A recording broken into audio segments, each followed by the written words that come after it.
अथ तृतीयोऽध्यायः।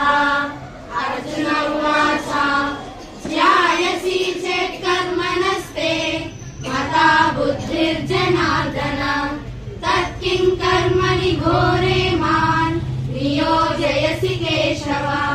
व्यामिश्रेणेव वाक्येन बुद्धिं मोहयसीव मे तदेकं वद निश्चित्य येन श्रेयोऽहमाप्नुयाम्।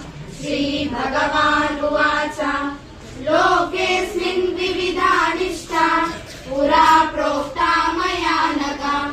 ज्ञानयोगेन साङ्ख्यानां कर्मयोगेन योगिनां न कर्मणामनारम्भात् नैष्कर्म्यं पुरुषोऽश्नुते न च सन्न्यसनादेव सिद्धिं समधिगच्छति न हि कश्चिक्षणमपि जातु तिष्ठत्य कर्मकृत्।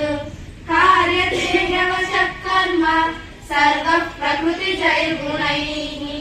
कर्मेन्द्रियाणि संयम्य य आस्ते मनसा स्मरन् इन्द्रियार्थान् विमूढात्मा नित्याचारः स उच्यते। यस्मिन्द्रियाणि मनसा नियम्य रमतेऽर्जुन कर्मेन्द्रियैः कर्मयोगम् असक्तः स विशिष्यते। नियतं कुरु कर्म त्वं कर्म ज्यायो ह्यकर्मणः शरीरयात्रापि च ते न प्रसिद्धेद कर्मणः। यज्ञार्थान् कर्मणोऽन्यत्र लोकोऽयं कर्मबन्धनः। तदर्थं कर्म कौन्तेय मुक्तः सङ्गः समाचर। सह यज्ञाः प्रजा सृष्ट्वा पुरोवाच प्रजापतिः अनेन प्रसविष्यध्वम् एष वो स्पृष्टकामधुक्।